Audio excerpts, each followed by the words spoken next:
Mesdames et messieurs, bienvenue, c'est votre deuxième numéro de l'émission 3 minutes avec la chambre froide et l'IKP. Bienvenue, avant de commencer, avant de poursuivre cette petite émission, abonnez-vous massivement sur notre chaîne YouTube. Vous le faites déjà très bien, je suis d'accord avec vous, mais faites ça massivement. Bon, s'abonner massivement sur notre chaîne YouTube, chambre froide et l'IKP, la première chaîne de spécialité en vente des surgelés, la première chaîne de télévision sur YouTube spécialiste en vente des surgelés. Bienvenue à ce deuxième numéro de votre émission 3 minutes avec la chambre froide et l'IKP. Merci et bienvenue encore. Karl Marx disait la religion c'est l'opium du peuple. Nous allons parler de tout ça. C'est l'une des plus grandes raisons de notre émission Vraie Version. Nous sommes non seulement en politique, nous sommes dans les enquêtes, nous sommes dans la gestion des entreprises, mais nous sommes aussi à l'église. Nous sommes à l'église parce que vous savez, vous voyez aujourd'hui qu'il y a plusieurs questions à se poser sur l'église du Congo. Vous nous suivez de partout, vous nous suivez en Ituri, vous nous suivez en Bandaka, vous ne cessez d'appeler. Et aujourd'hui, j'ai le réel plaisir de recevoir un mentor, un coach, un pasteur. Avec lui, nous allons échanger sur toutes les questions de l'église. Et comme vous le savez, s'il vous plaît, n'appelez pas, parce que si vous appelez, nous n'allons pas répondre. Mais si vous écrivez, nous allons chercher un temps, peut-être avant la fin, de lire vos questions. Et je rappelle aussi, sur votre demande, que l'émission est bilingue. Donc, je demanderai à mon invité de pouvoir un tout petit peu passer en lingala, parce qu'on nous suit dans l'ensemble de la République. Et aujourd'hui, j'ai le réel plaisir, comme je vous disais, de recevoir un homme de Dieu. Il est pasteur de la Parole du Salut, de la communauté Parole du Salut, mais lui il est pasteur de la communauté Parole du Salut Ngaliema. Il s'appelle le pasteur Michel Kabunda, que nous disons bonjour. Bonjour. C'est pour la première fois de passer sur cette émission Vraie Version. Peut-être que vous nous avez déjà suivis. Vous êtes venu sur nos antennes de PS Télévision. Votre premier commentaire, pasteur? Moi, je suis un peu surpris, agréablement surpris de voir comment les gens sont en train de s'organiser pour faire de leur mieux, transmettre l'information et surtout éduquer le peuple. Je suis agréablement surpris. Félicitations à vous, merci. Félicitations aux promoteurs de cette merveilleuse chaîne. Okay. Merci, pasteur. La première question, quand j'ai annoncé que je vais recevoir un pasteur, les gens m'ont posé des questions. Comment un pasteur Ndeni? Comment on devient pasteur? Pour vous, comment ça s'est fait que vous puissiez devenir pasteur? Est-ce que vous pouvez nous parler de votre parcours à partir de votre conversion? Est-ce qu'un jour vous aviez été païen? Est-ce qu'un jour vous aviez été dans les mondes? Comment vous êtes devenu pasteur? Ou soit vous êtes dormi et les matins, vous êtes devenu pasteur? Très bonne question, merci. L'histoire est longue et je vais essayer de synthétiser du mieux que je peux. Exactement. Et donc, je suis né en 73, le 17 mai exactement. Ouais. Je suis né d'une famille de 6 enfants. Okay. Mes parents sont décédés très tôt.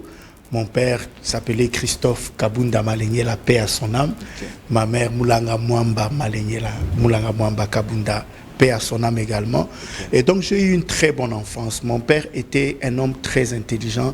Il était gérant à la banque commerciale zaïroise à l'époque. Ouais. Aujourd'hui, ça a changé de nom. Et donc, partout où on partait, il était représentant de la banque dans la province ou dans la contrée où on se trouvait. Ouais. On trouvait des maisons déjà bien garnies. Donc j'ai grandi dans une belle vie. Ouais. Alors, arrivé dans les années 70, mon père est tombé malade. Ouais. Dans les années 80, plutôt, mon père est tombé malade. Ouais. Et en 83, alors qu'on était à Kolwezi, il a demandé de rentrer sur Kinshasa parce que les médecins lui avaient dit qu'il ne guérirait pas de la maladie dont il souffrait. Okay. Alors, en ce moment-là, une nouvelle maladie venait de naître, de faire face. Ça c'était le VIH/SIDA à l'époque. Et à cette époque, il n'y avait aucun remède, aucun médicament. Pas de médicament. Voilà. Donc, si vous en avez, vous allez mourir. Voilà. Et mon père était un athée. Il ne croyait pas en Dieu. Oui. Mon père croyait dans l'homme. Il croyait dans la capacité de l'homme à se battre pour réussir. C'est pourquoi il nous disait, étudiez, soyez les meilleurs, ouais. Battez-vous, vous allez réussir dans la vie. Ouais. Et puis un jour on meurt et tout est fini. Ouais. Et donc, mon père décide de ramener la famille à Kinshasa parce que c'est là où il avait acheté sa maison. Oui. Et comme il savait qu'il allait mourir, il ne voulait pas mourir et laisser sa famille loin de là où il y avait son domicile. Okay. Ainsi, en 83, nous revenons sur Kinshasa. C'était à Matete, où on habitait. Donc vous êtes natif de Matete. Oui, je suis fier de venir de Matete. Okay. Ce sont mes origines, c'est mon histoire. Et je salue tous les Matétois d'ailleurs qui nous suivent, ONU britannique. Hein? Voilà. On ne peut pas exclure que les pasteurs ont aussi fait un peu de boxe. Quoi. Je dois avouer que mon adolescence dans cette commune m'a donné aussi un peu mon côté bagarreur dans la vie. Et le côté ne pas avoir peur d'affronter les choses, ne pas avoir peur d'aller de l'avant, ça m'a donné aussi ça. Et donc, nous arrivons en 83, en 86, mon père décède. Et à partir de ce moment, tout dégringole. Nous quittons d'une famille aisée à une famille misérable. Et là, nous sombrons dans une grande pauvreté. Parce que quand mon père décède, ma mère continue à vivre, même étant contaminée par la maladie. C'était tous les jours qu'il fallait l'amener à l'hôpital. Ma mère a subi une 50aine de transfusions sanguines. Ah bon. Nous avons tout fait pour essayer de sauver la vie de notre pauvre maman. Je me rappelle à ce moment-là, on récitait les chapelets, on priait à notre manière. Donc la seule manière qu'on savait, c'était le chapelet récité autant de fois les différentes prières du chapelet pour ceux qui connaissent. Alors, c'était vraiment des récitations. Je n'avais aucune relation avec Dieu. Je faisais juste ce que j'avais appris et de mes parents, de ma mère qui était catholique et des écoles où j'étais passé. Donc, on peut dire que les pasteurs, en ce moment-là, vous étiez prêts à tout pour voir votre mère être guérie. Bien sûr, j'aurais vendu même mes yeux s'il le fallait pour que ma mère... J'aurais donné ma vie pour que ma mère puisse guérir parce que c'est le seul parent qui nous restait. Et donc, nous avons vendu la plupart des biens que papa nous avait laissés pour essayer de sauver la vie de notre maman. Nous avons vendu les terrains, vendu les véhicules. Donc, quand maman décède 4 ans plus tard, on n'a plus rien. Donc, on n'a plus rien, rien de rien. Peu importe l'organisation de papa, peu importe tout ce qu'il pouvait laisser aux enfants, il n'y avait plus rien. Il n'y avait plus rien. Comment vous avez vécu cette vie-là? C'était dur. C'est pourquoi j'ai toujours dit, et ça m'a donné une leçon dans la vie, il y a 4 situations qui peuvent arriver. Quelqu'un peut naître dans la richesse et mourir dans la richesse. Un autre peut naître dans la richesse et mourir dans la pauvreté. Une autre personne peut naître dans la pauvreté et atteindre la richesse. Et aussi, quelqu'un peut naître dans la pauvreté et mourir dans la pauvreté. De toutes ces 4 catégories, la pire des catégories, c'est celui qui est né dans la richesse et qui devient pauvre à un moment donné. Parce que celui qui est né dans la pauvreté et qui meurt dans la pauvreté, il s'adapte, il ne connaît pas la richesse, donc il peut trouver normal. C'est comme le gars qui vit au village dans une case et tout ça là, qui ne connaît que ça, il s'en fout des climatiseurs, il s'en fout de tout ça, il plonge dans l'eau, il est sous les arbres, ils allument un feu sous les arbres, ils ont leur bonheur de cette façon-là. Ils ont leur bonheur là dans ce village au bord de l'eau avec les plantations derrière. À l'époque on n'avait pas de téléphone, on ne s'inquiétait pas de téléphone, mais aujourd'hui les gens s'inquiètent même parce qu'ils ont des iPhones. Tout à fait. Et quand tu n'as pas d'unité, c'est un problème. Quand tu n'as pas de méga, c'est un problème. Eux, ils s'en foutent de tout ça. Et donc c'est la maladie qui vous emmène maintenant à chercher la solution de la maladie des mamans. La maladie des mamans nous amène à dilapider le peu qui nous restait de ce que papa nous avait laissé. Et donc, quand maman décède, il n'y a strictement plus rien. Et là, nous connaissons vraiment la vraie misère. Je me rappelle, je faisais parfois des kilomètres pour aller dans une famille amie et avoir la grâce de pouvoir manger du pain tartiné au Nutella. Ah bon? Vous voyez, des kilomètres. J'ai quitté ma tête jusqu'à Limete Salongo, à pied, pour aller le matin arriver chez les amis et avoir la grâce de pouvoir manger du pain tartiné avec le Nutella. Parce que, comme je te l'ai dit, si j'étais né dans la pauvreté, que je n'avais jamais connu le Nutella, je n'allais pas avoir besoin de faire ça. Mais comme tu avais le goût de certaines choses, le goût des bonnes choses, parfois ça te manquait et tu étais obligé il faut aller manger un peu de Nutella. Et c'est là que tu comprends que Parfois, les gens sont bien avec vous parce que votre père est là. Voilà. Et qu'ils ont besoin des services de votre père et donc ils sont bien avec vous. Oui. Dès lors que celui pour qui ils avaient un intérêt à être avec vous n'est plus là, Oui. tout le monde s'éloigne. Tout le monde s'éloigne. Tous les amis de mon père Voilà. s'étaient éloignés. Et je vous me vous êtes senti seul. On s'est retrouvés seuls. Ouais. Que n'avons-nous pas pour faire? Notre papa était quelqu'un qui avait des relations, Oui. vous voyez, mais personne ne nous a aidés. C'est pour cela qu'aujourd'hui, j'ai compris qu'il ne faut compter que sur Dieu. L'homme est ce qu'il y a de plus décevant. Voilà. Vous voyez, il ne faut compter que sur Dieu. Parce qu'à ce moment-là, on n'avait plus rien, on ne savait plus sur quoi compter. Alors, les gens qui nous suivent, pasteur, je vous relance. Vous avez parlé de compter sur Dieu. Comment compter sur Dieu? Est-ce qu'il faut avoir l'habitude d'aller à l'église? Est-ce qu'il faut avoir l'habitude d'aller écouter des prophètes? Est-ce qu'il faut... Comment on fait pour compter sur Dieu? Voilà, ça c'est une grosse erreur que beaucoup de gens font. Dieu ne veut pas qu'on le cherche à travers d'autres personnes. Dieu aujourd'hui veut avoir une relation personnelle avec chaque être vivant sur la terre. Donc il faut d'abord le rencontrer. Seul à seul. Seul à seul. Il faut avoir fait une rencontre personnelle avec Dieu. Et cette rencontre personnelle arrive à un moment précis dans la vie de quelqu'un. On ne naît pas sauvé. Okay. On ne naît pas chrétien. On peut naître dans une culture chrétienne. Cela ne fait pas de toi un chrétien. Cela ne fait pas de toi quelqu'un qui est né de nouveau. Oui. C'est comme ça que Jésus avait dit à Nicodème, oui. Si tu n'es né d'eau et d'esprit, tu ne peux pas entrer dans le royaume des cieux. Il faut que tu naisses de nouveau. Oui.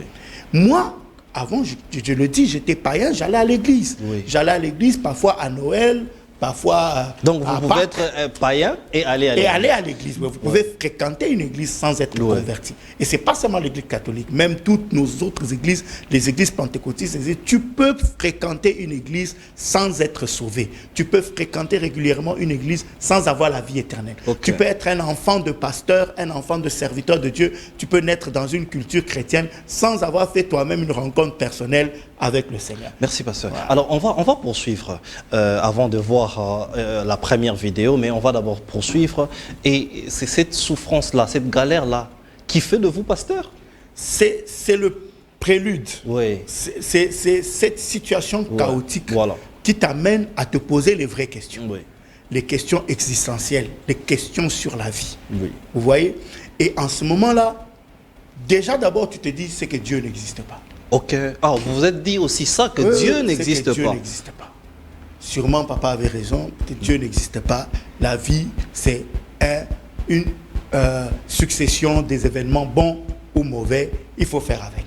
Ouais. Vous voyez? Et donc, il faut se battre. En ce moment-là, j'ai commencé à me battre quand même dans la vie. J'essayais de vendre ce qu'on pouvait vendre, travailler là où on pouvait travailler. Ouais. Très jeune, on a commencé à vouloir se battre, mais ça ne marchait pas. Okay. Ça marchait pas. Alors, j'ai eu la grâce d'avoir un grand frère extraordinaire, le pasteur Bailon Mwamba, le pasteur Bailon. De Gilgal à Matete. Okay. C'est lui qui se convertit le premier dans la famille. Dans la souffrance, là, lui, il cherche quand même, il trouve quand même la première voie. Il était fils aîné. Oui. Son père décède alors qu'il n'avait que 19 ans. Okay. Il se retrouve à la tête d'une famille sans ressources pour subvenir aux besoins de cette famille. Donc, il n'avait pas d'autre choix que de trouver des solutions. Okay. Et gloire à Dieu, la solution pour lui a été... Elle n'est même pas venue automatiquement. C'est pourquoi je peux dire que ce n'est pas lui qui a trouvé Dieu, c'est Dieu qui l'a trouvé. Donc c'est un processus. Comme je vous disais que nous avions reçu un homme de Dieu de la communauté Parole du Salut. Lui, il dirige Parole du Salut Ngaliema. Nous allons parler de lui. Mais avant que nous puissions continuer, parce qu'il parle bien, nous allons faire la différence entre la chair et les plateaux. Suivez cette image, vous allez voir comment il est dans son action de pasteur. Et puis nous allons revenir. Suivons. Et on va revenir juste après. Mais quand tu poses comme hypothèse, Dieu est bon pour moi, critère ou pas critère, ce que tu auras ne peut pas te déplaire. Parce que je vais vous expliquer quelque chose. Avant que tu ne naisses, Dieu lui-même a fabriqué l'ananas. Et il t'a donné une langue pour que tu aimes l'ananas quand toi tu ne savais pas encore que l'ananas existerait. Vous voyez, quand Dieu a fait les choses à l'avant, il sait que tu aimeras.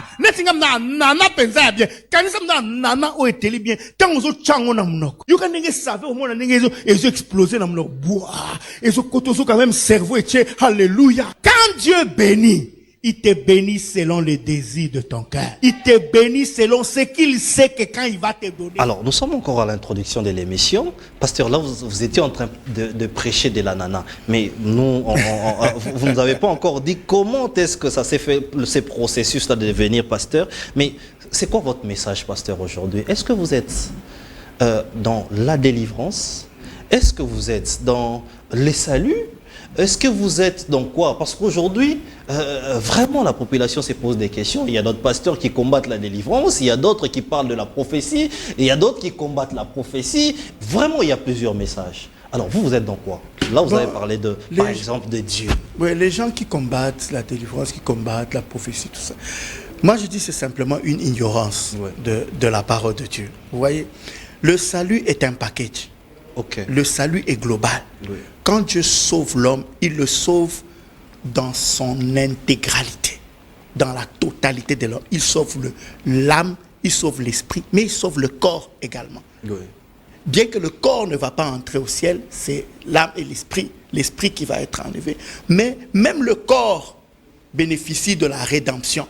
C'est comme ça que quand on est sauvé, on doit savoir que le salut est un package à l'intérieur duquel il y a la guérison, il y a la délivrance, il y a la bénédiction, il y a la prospérité, il y a la sanctification, il y a la transformation, il y a la sanctification, il y a plein de choses dedans. C'est un grand package.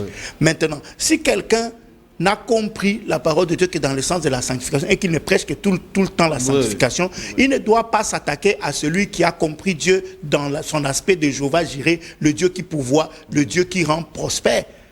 Il faut que tous les hommes de Dieu fassent l'effort d'être équilibrés et de pouvoir prêcher le salut dans la totalité. Tu ne peux pas prêcher que la délivrance. Non, c'est une part du salut. Donc un pasteur qui dit que venez, je vais prier pour vous et vous irez par exemple en Europe, c'est normal?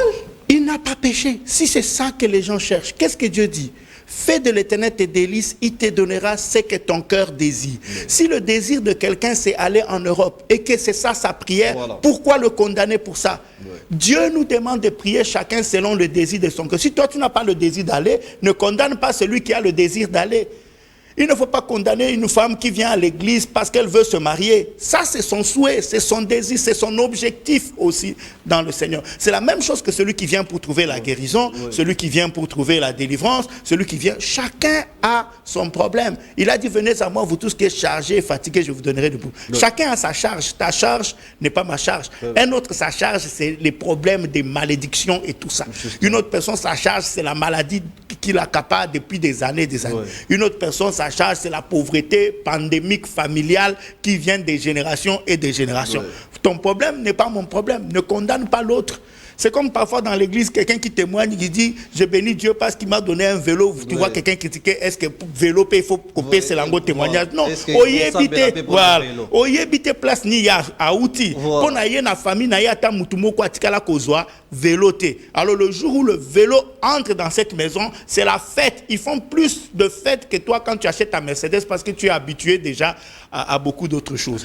Voilà. Pasteur, alors là, vraiment, vous nous mettez dans un univers où je pense que nous devons voir des points par point. Donc aujourd'hui, les fidèles, un fidèle peut être dans telle église parce que ce pasteur prêche la délivrance, demain le voir dans telle église parce que l'autre prêche la sanctification, parce qu'il veut être en même temps délivré et être saint. Il n'a pas péché. Voilà. Il faut avoir une église. Normalement, tous les pasteurs doivent être formés à donner au peuple de Dieu tout ce dont ils ont besoin. Ça veut dire qu'il doit prêcher la sanctification, il doit prêcher la justification, il doit prêcher la prospérité, il doit prêcher la guérison, il doit prêcher la délivrance, il doit prêcher la bénédiction, il doit tout prêcher. Il doit prêcher, c'est là le problème, pasteur. Maintenant, s'il ne prêche pas tout, à un moment donné, s'il ne prêche pas la guérison, si ton pasteur ne croit pas à la guérison, va chercher la guérison là où il y a la guérison. Non, c'est ta responsabilité de te sauver. Tu ne peux pas mourir en étant conscient que tu es en train de mourir. C'est la responsabilité de chaque être humain de chercher son salut global. Si ton église ne peut pas te donner ce que tu cherches, tu dois aller le chercher ailleurs. Donc il est normal aujourd'hui qu'un fidèle puisse se retrouver, par exemple, dans les combats spirituels de notre regrettée maman Olangui, ainsi de suite. Pasteur, J'ai posé cette question parce que quand on a annoncé que je vais recevoir un pasteur, du coup, il y a eu plusieurs réflexions. Il y a les prophètes qui prêchent de leur manière. Ils vont même dire, ah, est-ce que je peux prophétiser et tout. Il y a les pasteurs qui ont un style. Il y a des docteurs qui ont un style de prêcher. Vous situez où? Ça, c'est la première question. La deuxième question, la Bible établit que dans l'église, il doit y avoir tous ces ministères-là. Est-ce que dans votre église, vous reconnaissez ça? Qu'est-ce que l'église, corps de Christ, doit faire pour accepter tous ces ministères? Très bonne question. Moi, je suis des assemblées de Dieu. Ok. Je suis pasteur des assemblées de Dieu. Oui. Et les assemblées de Dieu reconnaissent tous les ministères. Ça veut dire les apôtres, Ok. les prophètes, les évangélistes, les docteurs et les enseignants. Okay? Tous les 5 ministères sont des dons de Dieu pour que son Église puisse s'épanouir. Oui.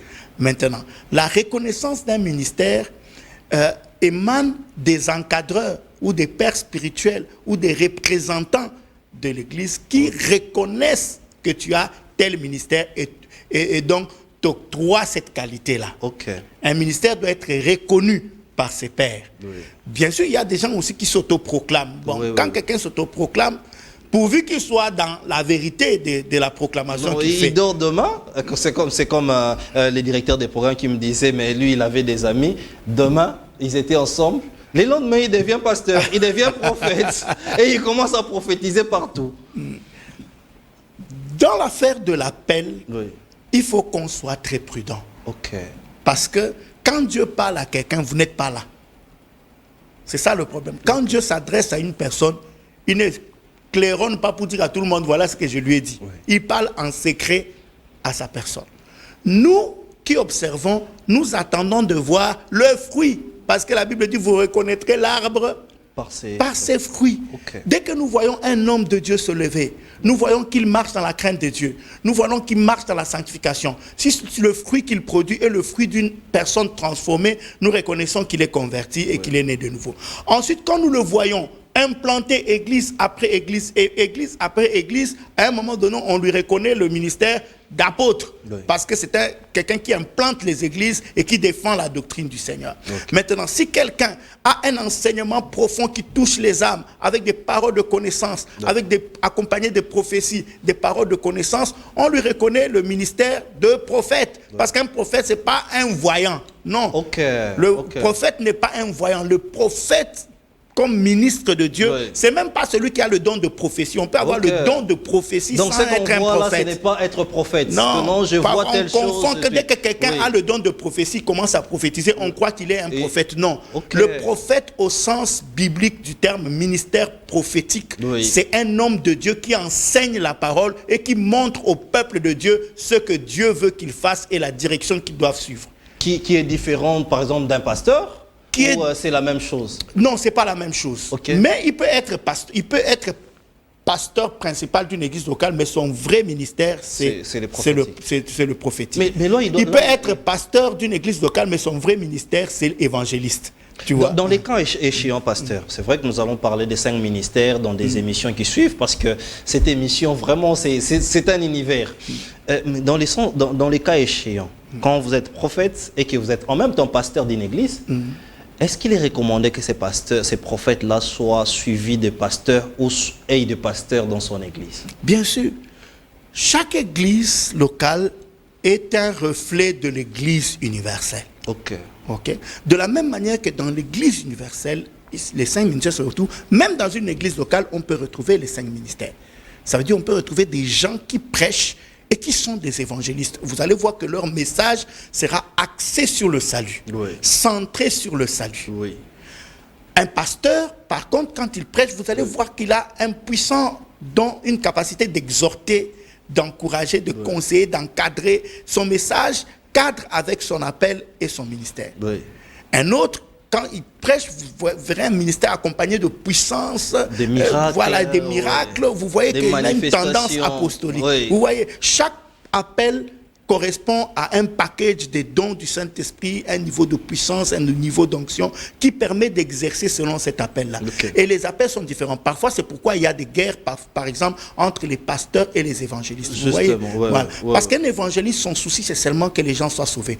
Tandis que seulement que les gens soient sauvés. Et l'évangéliste va souvent dire, laissez les gens tranquilles, vous voulez trop compliquer la vie des gens, l'essentiel, c'est qu'il ait la vie éternelle. Vous voyez? Un évangéliste ne va pas trop entrer dans les détails pour dire que non, ta robe là n'est pas comme ci ou bien telle chose. L'évangéliste, son souci, c'est que les gens reçoivent Jésus-Christ dans leur vie comme Seigneur et Sauveur. Pour l'évangéliste, il a accompli sa mission. Tandis que pour le pasteur, ça ne s'arrête pas à ce que quelqu'un reçoive Jésus-Christ dans sa vie. Le pasteur a le souci que l'enfant grandisse. Le pasteur a le souci de voir la transformation. Ça veut dire de voir que cette sœur qui venait à l'église en mini commence à venir maintenant avec des vêtements beaucoup plus décents. C'est ça le plaisir du pasteur, c'est de voir la personne dans la durée. Donc chacun a son rôle précis à l'église. Et personne ne peut tourner. Pasteur, avant que nous puissions suivre un élément qu'on a prêté, que diriez-vous pour cet homme de Dieu-là qui dit par exemple que attention, les saluts, tout le monde est sauvé, il faut prêcher la croix, ne prêchez pas aux gens d'aller gêner, ni de chasser les démons ou de dire aux gens que vous avez des démons, il faut passer par des longues périodes de délivrance. C'est la chose que j'avais dite, que je vais encore redire. Le salut est complet. Et il y a beaucoup de gens dans le salut. Et il y a beaucoup de choses à l'intérieur du salut. Et il y a tout dedans. Il y a tout dedans. Maintenant, parfois, il y a des problèmes parce que nous avons des hommes de Dieu qui ont des enseignements déséquilibrés. Ça veut dire axés seulement sur un seul domaine. Quand ton enseignement, toute ta théologie est axée seulement sur la démonologie ou sur les chasser les démons, tu vas perdre les gens, tu vas amener les gens dans les erreurs et dans les hérésies. Déséquilibre. Voilà. Même quand ton enseignement est seulement sur vous entrez au ciel, abandonnez le monde. On a vu des gens même prêcher, démissionner du travail. Moi, des gens m'ont prêché qu'on n'a plus besoin d'étudier. Moi, j'ai déchiré mon diplôme. Ah bon? Oui, mon diplôme d'études secondaires, diplôme d'État, je l'avais déchiré en 1992 parce qu'on était sûr en ce moment-là que Jésus allait revenir en l'an 2000. Pour nous, il n'était pas possible qu'on continue, que la vie continue après l'an 2000 parce que c'était la fin. Alors, on a déchiré les diplômes parce qu'on ne voyait pas comment on allait passer 5 ans encore à l'université alors que Jésus était en train de revenir. Donc, il fallait laisser des choses, aller seulement prêcher l'évangile. C'est ce qu'on nous avait prêché en ce moment-là. Mais quand on est allé prêcher l'évangile, on s'est rendu compte qu'après, on a fait le réveillon de 2000 de 1999 à 2000, on a constaté que la vie continuait et qu'elle ne s'était pas arrêtée là et qu'il fallait maintenant reprendre les choses. On est vite allé refaire des attestations de réussite pour reprendre les études et être les responsables que nous sommes devenus aujourd'hui. Donc les hommes de Dieu ont envoyé des gens en erreur parce que je me rappelle de cette époque, tous on se disait la même chose. Moi, pour aller à l'école, même je prenais une montagne là. Mais je me posais la même question. Si Jésus revient, pourquoi je dois continuer avec les études? Heureusement, pour moi, qu'on a eu une maman très importante qui nous encourageait pour l'Église et l'œuvre de Dieu, ma mère, et que je profite aujourd'hui pour souhaiter joyeux anniversaire parce qu'elle a 70 ans. J'ai profité de ces plateaux pour souhaiter à maman. Nous t'aimons beaucoup, beaucoup, beaucoup et joyeux anniversaire. Pasteur, nous allons voir cette image qu'on a apprêtée. Vous êtes en train de prêcher. Suivant et on se retrouve tout juste après. Pris la différence. Alors, pasteur, là, vous étiez en train de parler de la prospérité. Est-ce que les gens qui ont suivi cet extrait peuvent comprendre vous étiez en train de vouloir dire quoi? J'étais en train de vouloir expliquer aux gens que la prospérité n'est pas la richesse. La prospérité, c'est l'état de quelqu'un qui avance constamment. Vous comprenez? Quelqu'un peut être riche mais pas prospère. Quelqu'un peut hériter de ses enfants, de ses parents, 10 millions de dollars. Et 10 ans après, il a toujours 10 millions de dollars. Ce n'est pas une personne prospère. C'est une personne riche. Il peut même être millionnaire, même milliardaire, mais ne pas être prospère. Un homme prospère, c'est un homme qui, année après année, son bilan est positif. Il avance, il grandit, il prospère. il avance. Okay. Donc la prospérité est différente de la richesse. Celui qui a un vélo aujourd'hui et qui demain achète une moto, il a prospéré, il avance. Il a plus avancé que celui qui a $1 million et qui se retrouve avec 900 000 dollars. Celui-là, sa fortune a diminué et donc il n'est pas prospère. Il peut être riche, mais ne pas être prospère. Voilà. Pourquoi dit la Bible, Dieu garantit la prospérité. Mais il ne veut pas nécessairement dire que tout le monde sera millionnaire ou milliardaire. Mais quand tu t'attaches au Seigneur, il te garantit la prospérité, la grâce. Donc tu vas grandir, ton état va s'améliorer. Donc c'est normal aujourd'hui que quelqu'un soit bien, mais qui n'ait pas beaucoup d'argent. Donc tout le monde qui vient à l'église n'est pas appelé à avoir beaucoup d'argent pour être prospère. Oui, le bonheur n'est pas nécessairement attaché à la quantité d'argent que nous possédons. Tu comprends? La quantité d'argent que nous possédons, c'est pas ça le bonheur. Le bonheur, c'est l'état de quelqu'un qui est satisfait de ce que Dieu lui donne.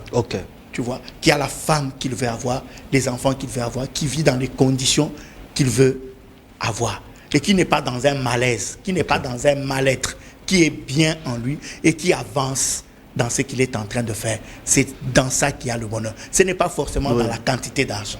Pasteur, évidemment, avant d'entrer au deuxième point, ça me pousse à vous poser la question, parce que vous parlez de la prospérité, vous parlez de la délivrance. Est-ce que pour devenir pasteur ou pour parler de tout ça, il faut nécessairement passer par les études pastorales, donc la théologie, ou encore il faut faire des recherches? Parce que vous êtes dans tout. On m'aimerait même poser la question, vous êtes dans quoi? Si vous êtes dans tout, qu'est-ce que vous avez fait comme étude pour être dans tout, pasteur? En fait, parce que je venais à ma conversion. Oui. J'étais en train d'en parler à un moment donné. Justement, faute de temps, on a... Mon grand frère est le premier à s'être converti dans la famille. Il a commencé à prier, il a installé l'église dans la parcelle familiale. J'ai combattu cette église. Ah bon? Parce que je me disais, c'est à cause de la pauvreté qui vient faire l'église pour pouvoir bénéficier des offrandes. Des offrandes. Et vous étiez l'opposant de votre frère. Voilà, j'ai trouvé que c'était une façon honteuse de trouver des solutions au problème des pauvretés qui accablait notre famille. Et donc je me suis dit que je ne vais pas entrer dans son église. J'ai continué à chercher à ma manière. Mais pendant que je cherchais à ma manière, je ne trouvais pas. Un jour, mon frère est venu me dire que Dieu m'a dit, il m'a donné un travail.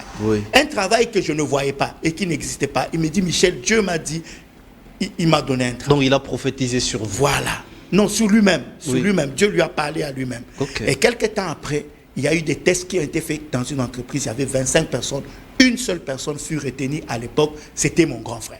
Tu vois, donc les œuvres que Dieu commençait à accomplir dans sa vie étaient des signaux pour moi pour dire que la voie qu'il avait empruntée n'était pas aussi mauvaise que je le pensais. Ça a commencé à attirer mon attention. Parce que je le crois fermement. Quand Dieu entre réellement dans la vie de quelqu'un, les choses se mettent à changer. Quand tu as fait une vraie rencontre avec le Seigneur, ta vie doit changer. Et tu seras un témoin. Et les gens vont voir et comprendre que réellement, Dieu est avec toi. Et ça vous a rendu aujourd'hui capable de prêcher tous ces messages, parler de la délivrance, parce qu'on parlera de la délivrance un jour. Vous êtes un grand orateur de la délivrance. Tout à fait. C'est quand même rare dans les assemblées de Dieu, il faut se le dire. Mais vous avez tiré ça d'où? Vous avez fait des formations ou c'est la vie normale? Mon ami, je viens d'une famille très compliquée. Oui. Ma famille, avant qu'on commence à se convertir, les gens mouraient beaucoup dans la famille. Mon père est mort, ma mère est décédée quelques temps après. Nous avons perdu des oncles, des tantes, des grands-pères et tout ça là. Nous sommes restés presque un peu seuls. Et il fallait se battre pour s'en sortir dans la vie. Mais parfois, quand tu te battais, tu sentais qu'il y avait des courants, des pesanteurs. Là, je dis, on est déjà convertis. Nous prions, mais vous sentez qu'il y a des pesanteurs, des choses qui vous empêchent vraiment de pouvoir évoluer comme vous devez évoluer. Et ça vous pousse à chercher Dieu. Tu vois, ça te pousse à entrer dans d'intenses prières, aller chercher Dieu. Pendant que tu vas à la recherche de Dieu en profondeur, il commence à te révéler les choses qui ne marchent pas bien dans ta vie. Il te révèle les choses. Il te révèle des choses cachées que tu ne connaissais pas. Il dit, invoque-moi, je te répondrai. Je te révélerai des choses cachées que tu ne connaissais pas. Je t'annoncerai les choses à venir.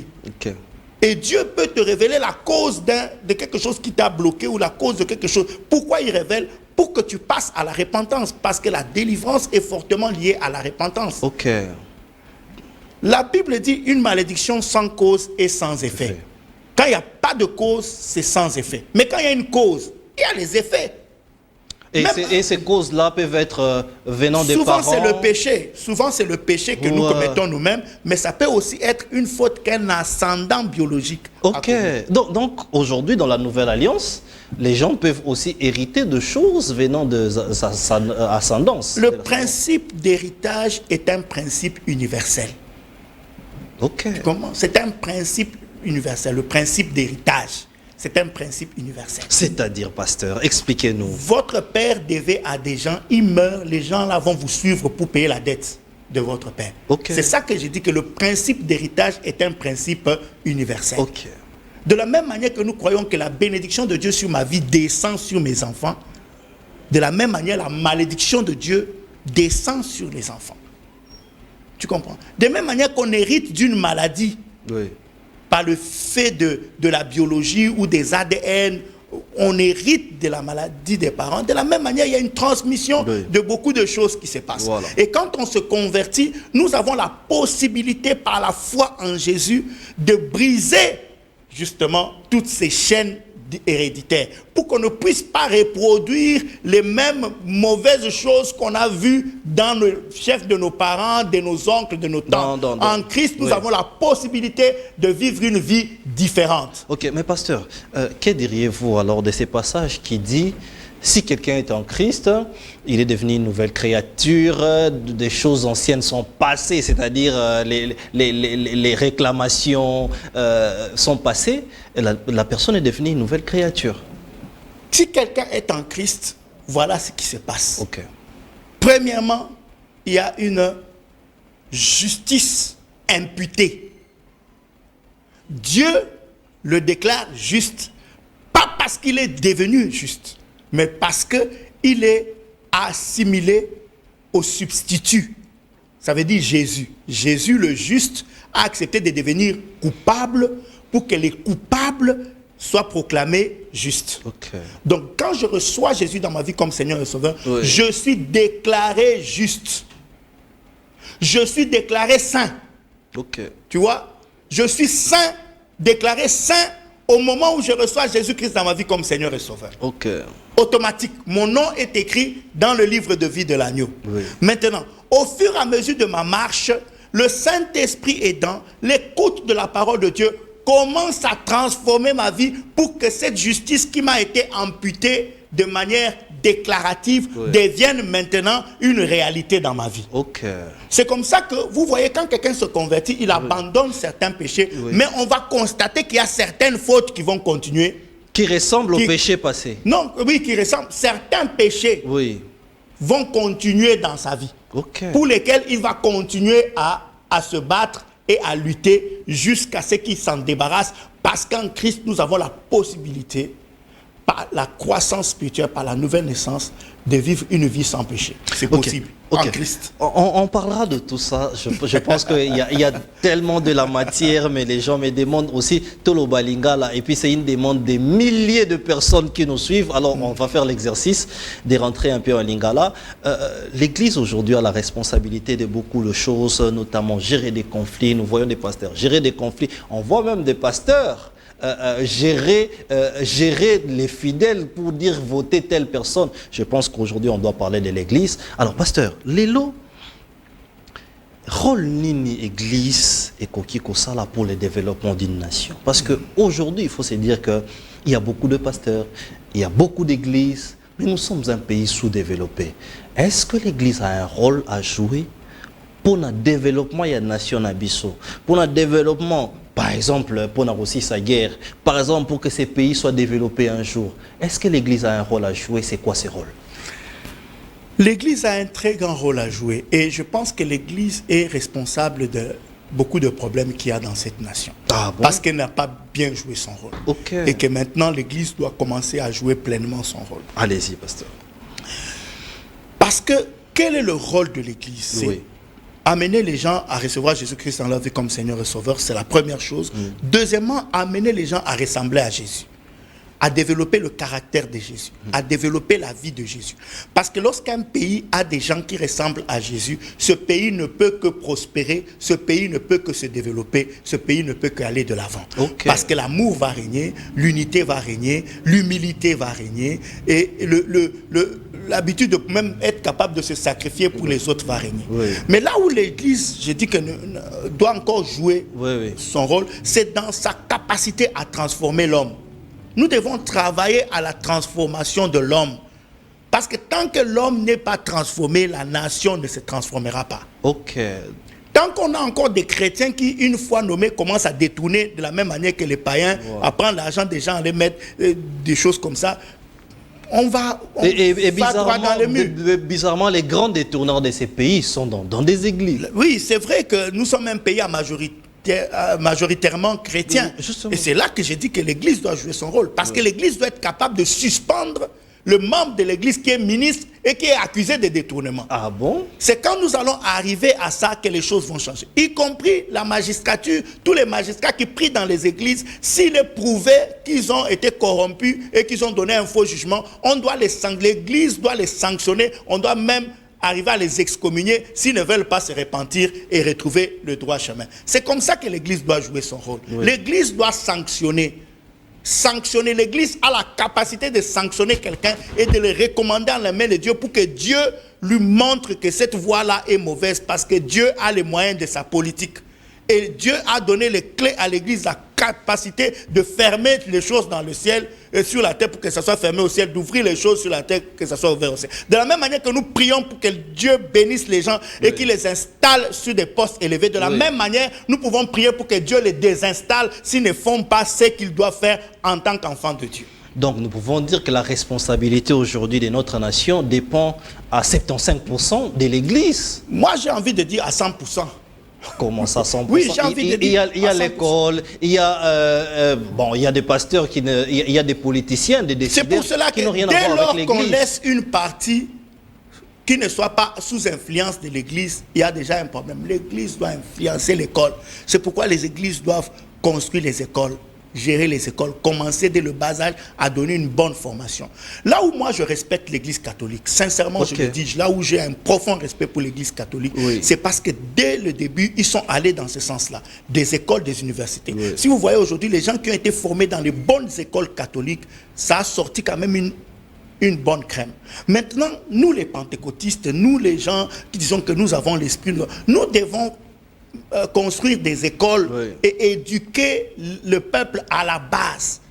À la base, même construire des écoles où les gens peuvent étudier quasi gratuitement, mais où on peut imposer une discipline des enfants de Dieu pour pouvoir produire des hommes honnêtes, des hommes intègres, des hommes qui marchent dans la crainte de Dieu. Ce sont ces hommes-là dont nous avons besoin pour développer le pays. Un homme compétent et intelligent, mais qui est non intègre et qui n'a aucune aucune crainte de Dieu peut faire des dégâts plus que n'importe quelle bombe. Mais pasteur, j'ai envie de vous poser la question ou soit de conclure même que ça ne sera pas possible. Pourquoi? Parce qu'on vous taxe que vous les pasteurs, vous ne vous entendez pas, premièrement. Deuxièmement, la preuve, heureusement que vous êtes dans une autre organisation qui est les Assemblées de Dieu, mais regardez ce qui se passe à l'RSC par exemple, les pasteurs qui s'accusent entre eux, qui se combattent entre eux. Donc on a envie de se dire que si c'est à l'Église de transformer la nation en 100%, il n'y a pas d'espoir. Non, les espoirs doivent être là, mon frère. Pourquoi il doit y avoir des espoirs? D'abord parce qu'il y a une promesse qui concerne l'Église que Jésus a laissée. Il a dit, il établit son Église, il a dit que les portes du séjour de mort ne prévaudront point contre l'Église. Parce qu'il faut faire la différence entre le corps et les églises locales. Une église locale peut être défaillante, mais le corps du Christ ne défaillera jamais. Dieu s'occupera des brebis, de ces brebis galeuses. Parce qu'il ne m'appartient pas à moi de mettre un jugement sur une organisation telle que la RSC, parce que je sais qu'en son sein, il y a des hommes honnêtes, il y a des hommes intègres, il y a des hommes de Dieu puissants qui font l'œuvre de Dieu, qui ont eu l'appel authentique et qui font l'œuvre de Dieu de manière correcte. Le faux ne doit pas nous amener à discréditer le vrai. Il faut seulement savoir choisir. C'est pas parce qu'il y a les faux dollars qui circulent que tu ne prends plus de dollars. Si quelqu'un te donne 100 dollars aujourd'hui, tu vas refuser de prendre parce qu'il y a les faux dollars. Non, tu dois seulement développer ta capacité à reconnaître le vrai billet. Si tu développes ta capacité à reconnaître le vrai billet, on s'en fout des faux billets qui circulent. Tu vois. Maintenant, il faut que les chrétiens soient enseignés. Eux-mêmes doivent méditer la parole de Dieu. S'ils méditent eux-mêmes la parole de Dieu, ils reconnaîtront quelle est la vraie église, quel est le vrai pasteur, quelle est la personne qu'il faut suivre et quelle est la personne qu'il ne faut pas suivre. Malheureusement, les gens aiment suivre les gens qui ont produit tous les fruits, on voit bien qu'ils ne sont plus avec Dieu. Les gens aiment les suivre. Donc c'est un choix qu'ils font. C'est un choix qu'ils font. Après, il ne faut pas qu'ils viennent se plaindre. Vous voyez? Parce que malheureusement, le faux fait beaucoup de bruit. Mais dans ce pays, je te garantis que nous avons des hommes de Dieu d'une intégrité sans faille qui servent le Dieu Tout-Puissant de manière correcte et qui font beaucoup d'œuvres, beaucoup d'actions, qui amènent beaucoup de gens au salut, à la délivrance, à la guérison, et à la prospérité, à l'amélioration des conditions de vie. On a parlé du faux et des vrais, alors on ne peut pas exclure. Comment reconnaître un vrai et un faux? Gloire au Seigneur. Merci pour les questions, parce que oui, c'est très important. C'est les choses, les questions qui se posent aujourd'hui. On ne peut pas dépasser ça. Les gens qui nous suivent à la maison disent que vous nous les remettez dans la confusion. Comment reconnaître un vrai pasteur et un faux pasteur? Comment reconnaître? C'est très simple. Et le Seigneur lui-même, à travers sa parole, la Bible, nous a dit comment. Il a dit, vous reconnaîtrez un bon arbre par ses fruits. Tout bon arbre produit de bons fruits. Un bon arbre ne peut pas produire de mauvais fruits. S'il y a les mauvais fruits, c'est que c'est un mauvais arbre. Tu comprends? Maintenant, le fruit, c'est quoi? Le fruit, c'est le caractère. Le fruit, c'est le comportement. L'attitude. Les dons, c'est les dons de guérison, les dons de miracles. Même quand un homme de Dieu va ressusciter les morts, quand il va prier que tous les malades pour qu'il prie sont guéris, si sa vie personnelle ne reflète pas l'imitation avec la personne de Jésus-Christ, il faut le mettre de côté. C'est clair. Tu comprends? Donc les peuples de Dieu ne peuvent pas suivre les hommes de Dieu par rapport aux actes posés, ils ne doivent pas les suivre par rapport aux miracles, par rapport au fait qu'ils sont médiatisés et qu'ils passent tout le temps à la télé. Non, ils doivent vérifier la vie de ces hommes. Ils doivent vérifier leur sérieux, leur intégrité, leur crainte de Dieu, leur respect de la parole de Dieu, leur imitation par rapport à Christ. Ils doivent vérifier comment est-ce qu'ils tiennent leur foyer, comment sont leurs enfants. Vous savez que la Bible même dit condition pour être pasteur, il faut être mari d'une femme, il faut qu'on voie comment il tient bien sa maison pour pouvoir lui confier la charge de gérer l'église. Le Seigneur a réglementé tout ça. C'est seulement parce que les gens ne veulent pas appliquer. Et donc un pasteur, un vrai homme de Dieu ne peut pas avoir deux femmes. Il y a des sujets. C'est ce que la Bible dit. Et la Bible est souveraine. C'est notre constitution. On ne discute pas avec la Bible. Condition pour être pasteur, il faut être mari d'une femme, et mari d'une seule femme. Il faut tenir bien sa maison. Il ne faut pas être un nouveau converti. Il y a tout ça, c'est édicté dans la parole de Dieu. Il faut seulement que les membres puissent aller lire et vérifier si leur pasteur remplit les conditions qui sont dans la Bible. Vous avez la réponse, pasteur. Avant que nous puissions passer à un message ou à une vidéo, un pasteur ou un prédicateur ou un pseudo-pasteur, parce qu'il y en a plein de pseudo-pasteurs, qui a divorcé, est-ce qu'il est encore dans les bons ou dans les faux? Mon ami, ça c'est des questions assez profondes. Je voudrais dire ici que il y a des situations qui doivent être traitées au cas par cas. Il y a des situations qui doivent être traitées au cas par cas. Parce que chaque cas diffère l'un d'un autre. Et la communauté a des pairs, ça veut dire des évêques, des gens qui gèrent la communauté, qui peuvent examiner le cas. La question qui va se poser, pourquoi le pasteur a divorcé? C'est ça la question qu'on doit poser. Est-ce que le divorce vient du pasteur ou c'est de la femme du pasteur? Quelle est la raison que la femme du pasteur a évoquée pour pouvoir divorcer? Si dans le processus, on se rend compte que le pasteur n'est pas fautif dans quoi que ce soit et que la femme vraiment ne tient plus à rester dans ce foyer. Oui. Si le pasteur n'a pas fauté, pourquoi on doit le sanctionner? On ne doit pas le sanctionner. Il peut continuer et puis se remarier. Parce qu'il n'a pas fait une faute, il n'a pas commis une faute lui-même personnellement. C'est des sujets qu'on traitera, pasteur, avec les temps. On parlera de tout ça selon les questions au Bino Burutu Nabiso. On va parler de toutes ces choses, les divorces dans l'église, parce que ce sont des choses qui rongent l'église aujourd'hui. C'est le sujet de mon prochain livre. Merci. Ah, vous avez même un livre que vous écrivez sur le divorce. Les divorces. On en parlera ici sur Vraie Version. Nous pensons qu'on aura l'exclusivité de ces livres-là. Regardons, vous avez cette année parlé de la fidélité, de l'amour de Dieu. Alors moi, je propose aux téléspectateurs de regarder ces messages et puis nous allons en parler pour chuter dans notre émission. Regardons et on se retrouve tout juste après. Même ce brigand-là, il sera avec nous au ciel. Je ne sais pas si c'est Koulou Kangala, si c'est Vieux Pécos ou les mauvais noms qu'on lui avait donnés, mais il sera avec nous au ciel. Sauver in extremis, n'a pas minute à récupération. Pas. Mais Judas ne sera pas avec nous au ciel. Vous voyez, il a marché 3 ans avec Jésus. Et on lui faisait confiance, c'est lui qui gardait l'argent. Judas a chassé les démons. Judas a fait toutes ces choses. Tout le monde savait que Azamoutoua Yesu. Mais ne sera pas au ciel. Mais le brigand, on ne sait pas combien de femmes il a violées. On ne sait pas combien il a escroqué les gens. Il est parti avec les Nyongwa Batu. Mais puisqu'à la croix, à la dernière minute, Jésus a dit, aujourd'hui, tu seras avec moi au ciel. Alléluia. Eh bien, il sera avec nous. Ou bien grassard. Pour dire que moutoua grâce. Alléluia. Il sera avec nous au ciel. C'est pourquoi, bien-aimés dans la famille, ayons l'habitude de regarder comme Dieu voit. Et non pas comme nous voyons. Parce qu'au nom d'une certaine sainteté, nous dédaignons souvent les gens. Et nous devenons même des orgueilleux de la sainteté. Des orgueilleux du salut. Tu regardes les gens comme ça. Pourquoi tu les regardes comme ça? Parce que cette personne que tu regardes avec dédain, Jésus est mort pour elle.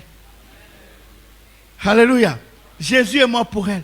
Nous reconnaissons à ceci l'amour de Dieu. C'est que quand nous étions encore pécheurs, Christ autant marqué est mort pour nous. Quand Michel Kabounda dansait encore Zaïko, à Kimpoanzaba, dans les boîtes de nuit, Jésus était déjà mort pour moi. Même en ce moment-là, quand j'ai mangé les bitumbou là que la femme là avait préparé avec l'eau de Bibembe, sans prier, Dieu me gardait parce qu'il savait depuis le sein de maman qu'il est mort pour moi et qu'il me sauverait et qu'il m'amènerait avec lui dans la vie éternelle. En ce temps-là aussi, les saints m'ont dédaigné. Mais certains qui m'ont dédaigné quand j'étais encore païen, alors que je prêche aujourd'hui, ils ne sont plus là. Avec nous dans la foi. J'en connais beaucoup. De sorte que ce n'est pas le début d'une chose qui est important, c'est la fin qui est important. Alléluia. Dieu veut que tout le monde soit sauvé. Quand tu regardes ton voisin, Dieu veut son salut. Ton domestique, Dieu veut son salut. Le pousse-pousseur, Dieu veut son salut. La personne qui vient prendre les déchets chez vous, Dieu veut son salut. Je dis toujours, on peut bien mesurer la spiritualité de quelqu'un en regardant son comportement vis-à-vis des travailleurs qui sont chez lui. Alors, mesdames et messieurs, vous nous suivez à partir de Kinshasa. Nous émettons à partir de Kinshasa. Vous avez suivi l'extrait de la prédication du pasteur Michel Kabounda. Je suis même avec lui ici sur ces plateaux. Il est pasteur principal à l'église Parole du Salut, extension Ngaliema. Alors, pasteur, la fidélité de l'amour de Dieu, qu'est-ce que vous vouliez dire par là? J'aimerais seulement faire une différence entre la façon dont les hommes aiment et la façon dont Dieu aime. Parce que parfois quand on parle de l'amour de Dieu, les gens ont comme ils n'ont pas un repère sur l'amour, parce qu'ayant vécu, n'ayant vécu que cet amour égoïste, platonique et limité que nous les hommes sommes capables de donner, alors les gens n'accèdent pas à la compréhension de l'amour de Dieu. Ils croient que Dieu aime comme les hommes aiment. ou comme les êtres humains aiment. Non, l'amour de Dieu est différent. L'amour de Dieu est différent même de l'amour de ton père ou de l'amour de ta mère. Vous voyez, parfois quand on dit à quelqu'un Dieu est ton père, il ne comprend pas ça parce qu'il a eu peut-être un mauvais père. Il a eu un père trop dur, un père trop strict, un père qui l'a maltraité. Quand tu lui dis Dieu est ton père, ça sonne autrement dans ses oreilles. Parfois pour certains, il peut même développer un rejet de ce père parce que l'image qu'il a du père est une mauvaise image. C'est pourquoi il faut toujours rétablir Dieu dans sa splendeur, dans sa grandeur. Quand tu expliques que Dieu est ton père, il faut d'abord expliquer ce que c'est que l'image d'un vrai père. Et avant de faire comprendre à quelqu'un que Dieu veut justement assumer ce rôle pour être le père de tous. Et il faut que le chrétien qui prie sache que l'amour de Dieu est un amour que tu ne peux même, qui dépasse notre imagination, ça dépasse notre entendement. Quand on dit que son amour est inconditionnel, qu'est-ce que cela veut dire? Qu'est-ce que cela veut dire? Et que cela doit nous pousser non pas à nous éloigner de lui, mais à nous rapprocher de lui. Même quand on a commis une faute quelque part, il ne faut pas fuir Dieu comme Adam dans le jardin d'Éden. Quand il avait péché, il a fui, il est allé se cacher. Dieu a dit, tu te caches pourquoi? Moi je suis toujours là au rendez-vous, parce que mon but ce n'est pas que tu te perdes, ce n'est pas que tu meurs, ce n'est pas que tu sois détruit. Mon but c'est que tu sois sauvé, c'est que tu sois restauré, c'est que tu sois transformé. Dieu travaille avec amour pour changer ta vie, pour bénir ta vie, pour te sauver et pour t'amener dans son plan merveilleux et dans sa gloire éternelle. Dieu n'a pas de sélection, il choisit tout le monde. Pourquoi je pose cette question? Parce qu'il y a d'autres personnes qui se disent, Nzamba, comment, par exemple, d'une certaine catégorie, des gens qui ont des expériences avec Dieu, les autres disent, ah bon, Église Nabino, Nzambe Nabino, Dieu n'appartient à personne. Dieu ne fait exception de personne. Le salut est pour quiconque. Quiconque veut dire n'importe qui, peu importe ton background, peu importe tes origines, peu importe ta taille, ta race. Quiconque croit à la vie éternelle en Jésus-Christ. Et une fois que tu as la vie éternelle, le plan de Dieu, c'est un plan merveilleux. C'est un plan de paix, c'est un plan de bonheur, où il y a aussi les châtiments, il y a aussi la formation, il y a aussi le brisement, mais tout ça dans le but de nous amener à une vie meilleure. Même un père qui veut éduquer son enfant pour qu'il soit un homme à succès dans la société, le met à genoux, lui tire les oreilles, parfois la chicote quand il le faut, mais tout ça dans le but que cet enfant devienne un homme responsable et demain puisse dire merci papa pour la discipline, merci de m'avoir appris l'intégrité, merci de m'avoir appris ces choses, parce que c'est cela qui fait de moi aujourd'hui un homme respecté et respectable dans la société. Nous sommes malheureusement arrivés à la fin de notre émission. Pasteur, je vais vous poser cette question comme ça, avant de chuter. Il y a peut-être celui qui nous suit, Azomitouna question, Anna. Qui doit venir à l'église? Parce que vous avez parlé on a parlé des ministères et autres. Ça se comprend que c'est lui qui va venir à l'église, qui doit venir à l'église. C'est seulement celui qui a un problème qui doit venir pour prier, avoir des solutions. D'autres se disent, bon, nous on n'a pas de problème. J'ai mon argent, je sors quand je veux, je voyage quand je veux. En tout cas, je suis bien. Qui doit venir à l'église et qui ne doit pas venir à l'église? Quand tu rentres dans la création de l'église, dans Actes des Apôtres, la Bible dit que Pierre, sous l'onction du Saint-Esprit, a prêché. Il y a eu 3000 âmes qui se sont converties et ces gens se sont regroupés. Et la Bible dit que Dieu ajoutait à l'église ceux qui étaient sauvés. Ça veut dire que l'église, c'est l'assemblée des gens qui sont sauvés, qui ont quitté le monde, qui ont été sauvés des ténèbres à son admirable lumière et qui doivent s'assembler pour célébrer le salut, pour adorer Dieu ensemble et pour le servir en tant que communauté. Tout chrétien doit être membre d'une église locale. On ne peut pas vivre la foi chrétienne en autarcie, seul dans son coin. Non, personne ne peut me dire qu'il vit seul dans son coin et que sa vie chrétienne est puissante et florissante. Ça n'existe pas. La croissance chrétienne, les grandes bénédictions, les grandes grâces sont dans la communion fraternelle. Et les piliers de l'église primitive sont les 4 piliers, sont il persévérait dans l'enseignement des apôtres, dans la fraction du pain, dans la communion fraternelle et dans la prière. Ce sont les 4 piliers de l'église. L'enseignement, la communion fraternelle, la fraction du pain et la prière. Merci pasteur, nous sommes arrivés malheureusement à la fin de notre émission, mais je vous rappelle, vous avez appelé, mais c'est impossible d'appeler, il faut plutôt écrire pour que tout question mais aujourd'hui on n'a pas eu le temps. Je pense qu'on aura cet exercice pour pouvoir vous répondre aussi. Nous sommes arrivés à la fin de notre émission. Restez branchés sur nos antennes. Bonsoir chez vous. Bonsoir. Mesdames et messieurs, bienvenue, c'est votre deuxième numéro de l'émission 3 minutes avec la chambre froide et l'IKP. Bienvenue, avant de commencer, avant de poursuivre cette petite émission, abonnez-vous massivement sur notre chaîne YouTube, vous le faites déjà.